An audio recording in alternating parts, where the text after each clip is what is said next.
Bonjour. Alors les trois matchs qui ont été pronostiqués par mon adjoint et conseiller sont assez intéressants finalement, même si sur le papier il ne semble pas trop.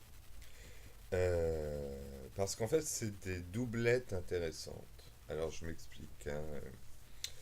Euh, Amiens-Dijon, ce sont deux équipes qui sont à classer dans les équipes surprenantes. Voilà. Euh, Amiens a battu Lille, mais enfin bon, bref, on va pas revenir là-dessus. Amiens a fait un nul à Monaco. Enfin, Amiens a fait nul contre Monaco, pardon. Et c'est une équipe qui, malgré tout, est assez intéressante à voir. Elle est bien classée au championnat. Elle n'est pas dans les tréfonds comme on aurait pu le penser en tout début de championnat. Voilà. Dijon, c'est pareil. Alors, c'est, comme le dirait le divin Briochin, une forteresse imprenable chez elle, mais à l'extérieur, elle est en train de prouver qu'elle a une valeur, une capacité, qu'elle peut se mesurer à des équipes dites moyennes, voire supérieures. C'est pour ça qu'un pronostic Amiens-Dijon est compliqué. Ceux qui le font rapidement mettront un nul et passeront à autre chose, mais c'est pas si simple que ça. Alors, moi je vais jouer Dijon à l'extérieur. Je vais jouer Dijon ou le nul. Je vais pas jouer une victoire d'Amiens, mais je vais jouer Dijon ou le nul. Voilà. Après, il y a Bordeaux-Saint-Étienne. Alors, Bordeaux-Saint-Étienne, ce sont ces équipes qui ont fait rêver dans les années 70-80, qui maintenant sont un peu moins fortes, même si Bordeaux a été championne en 2009, avec Laurent Blanc, on s'en rappelle. Donc, Bordeaux a été très forte en début d'année, elle est en train de tomber. Saint-Étienne a besoin de se relancer, Bordeaux a besoin de se relancer. Donc, de toute façon, on a un match où vae victis, comme je pourrais dire, c'est-à-dire malheur au vaincu. Et alors, s'il faut faire un choix, c'est compliqué. Saint-Étienne sort d'un nul, Bordeaux sort d'une défaite, qui, à mon avis, est dure. Légère mais dure. Bordeaux doit absolument tout donner. Je dirais quand même un nul ou Saint-Étienne.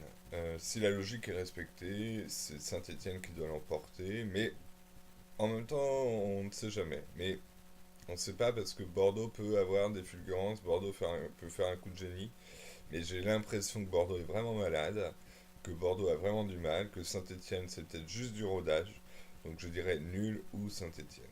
Voilà. Et alors pour le troisième match, qui est Guingamp-Montpellier, alors même si je suis breton, je vais laisser ça de côté et pas, et pas faire de favoritisme ou de sensibilité ou de sensiblerie ou d'affectif. Euh, Guingamp est mal, voilà, ça très clairement. Montpellier est pas non plus super en forme, mais Montpellier arrive à se maintenir. Euh, Guingamp est pas bien. Et pourtant, ils ont un excellent entraîneur. Alors, est-ce que c'est un mal euh,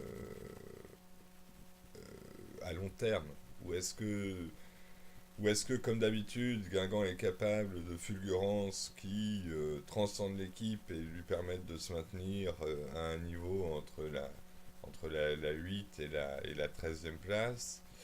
Je ne sais pas. Je ne suis pas sûr que le mal de Guingamp soit si faible que ça. Donc là aussi, je vais jouer une victoire des visiteurs, c'est-à-dire un nul ou victoire de Montpellier. Voilà.